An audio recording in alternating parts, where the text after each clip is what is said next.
जय माता दी मित्रों, कैसे हो आप सब। माता रानी की कृपा से सभी अपने घरों में खुश होंगे और स्वस्थ होंगे।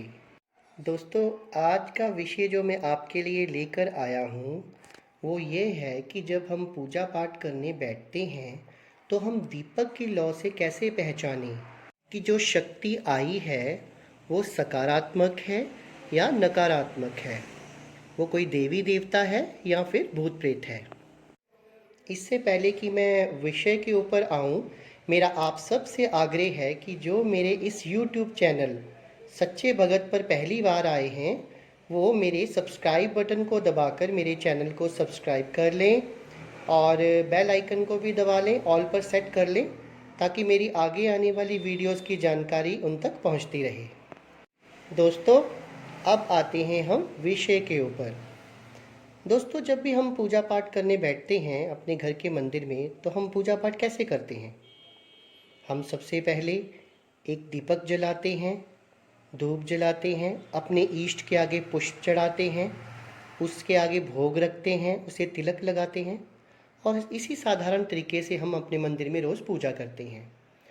तो दीपक का महत्व पूजा में क्या होता है ये मैं अपनी पहले वाली वीडियोस में भी बता चुका हूँ।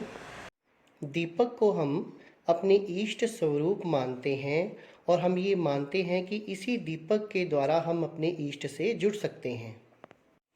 सबसे पहले दोस्तों, ये प्रश्न उठता है कि जिस दीपक का इस्तेमाल हम अपने पूजा पाठ के लिए कर रहे हैं वो किस तरह का होना चाहिए। क्या वो किसी धातु का होना चाहिए या मिट्टी का होना चाहिए। तो दोस्तों, वैसे तो हम धातु के भी कई दीपकों का इस्तेमाल करते हैं, पर जो मिट्टी का दीपक है उसे श्रेष्ठ माना गया है। मिट्टी का दीपक जो होता है वो मिट्टी से बनता है और मिट्टी की संज्ञा हमारी पृथ्वी माँ को दी गई है, हमारे पृथ्वी तत्व को दिया गया है। इसीलिए मिट्टी के दीपक का इस्तेमाल करना अति उत्तम माना गया है, शुभ माना गया है। और जब ये दीपक कुम्हार द्वारा बनाए जाते हैं और इन्हें जब कुम्हार अपने धागे से काटता है तो उसका भी एक विशेष महत्व होता है। अगर उस महत्व को मैं इस वीडियो में बताने लगा तो वीडियो थोड़ी लंबी हो जाएगी, तो आप कोशिश यही करें कि आप मिट्टी के दीपक का इस्तेमाल करें। और जब हम पूजा पाठ में मिट्टी के दीपक का इस्तेमाल करते हैं, जब हम दीपक जलाते हैं, तो हम ये कैसे जानें कि हमारा जो पूजा पाठ है वो किसी देवी देवता द्वारा ग्रहण किया जा रहा है या फिर किसी भूत प्रेत के द्वारा ग्रहण किया जा रहा है। सबसे पहले तो जैसे ही आप पूजा पाठ करना शुरू करते हैं और जैसे जैसे दिन बीतते जाते हैं, साल 6 महीने हो जाते हैं और आप एक निश्चित समय पर रोज़ दीपक जलाते हैं और आपके दीपक की लो दिन ब दिन अगर बढ़ती जा रही है तो ये तो दोस्तों निश्चित ही है कि उस दीपक में कोई शक्ति विद्यमान हो गई है। अब वो शक्ति सकारात्मक है यानी कोई देवी देवता है या फिर नकारात्मक है, भूत प्रेत है, वो कैसे हम पहचानेंगे।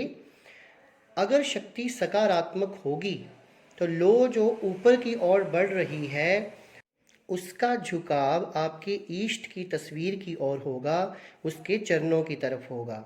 लेकिन अगर लौ दिन ब दिन ऊपर को बढ़ रही है लेकिन उसका झुकाव आपकी ओर है और आपके इष्ट की तस्वीर की तरफ नहीं है, तो इसका मतलब है कि कोई नकारात्मक शक्ति दीपक में विद्यमान हो गई है। तो दोस्तों, अगर ऐसा होता है, अगर आपको लगता है कि आपके दीपक में कोई नकारात्मक शक्ति है और आपका भोग प्रसाद भूत प्रेत खा रहे हैं, तो उसी समय आपको पूजा रोक देनी चाहिए और किसी योग्य गुरु से बात करनी चाहिए। दोस्तों, अगली निशानी जो मैं आपको बताने जा रहा हूँ उसका आपको तभी पता लगेगा अगर आप पूजा में जो दीपक का इस्तेमाल कर रहे हैं वो थोड़ा आकार में बड़ा होगा तो। अब मान लीजिए आप पूजा पाठ करने बैठ गए हैं और आपके दीपक का आकार थोड़ा बड़ा है और आप उसमें मौली और सरसों के तेल के साथ रोज़ दीपक जलाते हैं।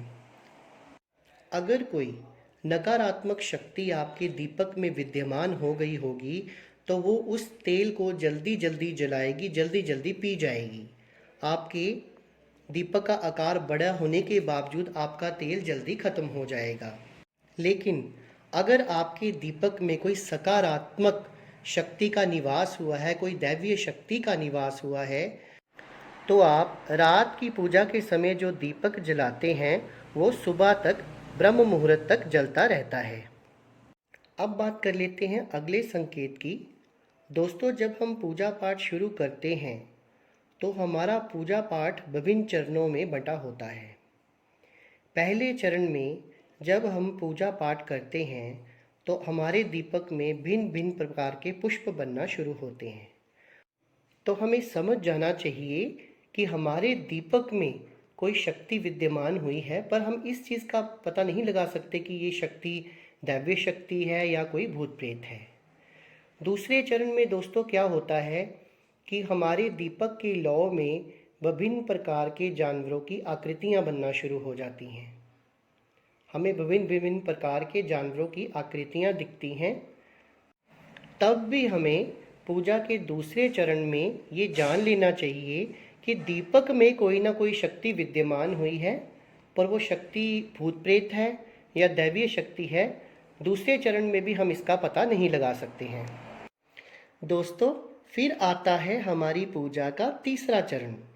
हमारी पूजा के तीसरे चरण में अगर हमारे दीपक में किसी देवी देवता की आकृति बनती है तो हमें जान लेना चाहिए कि हमारे दीपक में सकारात्मकता है, कोई दैवीय शक्ति है, और हमें अपनी पूजा को किसी गुरु के सानिध्य में रहकर बढ़ाते रहना चाहिए।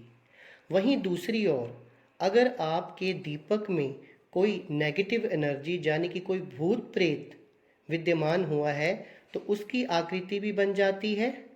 तो आपको इन आकृतियों को अच्छी तरह से पहचानना है, और अगर भूत प्रेत या किसी नेगेटिव एनर्जी की आकृति बनती है तो अपने पूजा पाठ को वहीं रोक देना है और किसी योग्य गुरु के सानिध्य में जाना है, उनका मार्गदर्शन लेना है।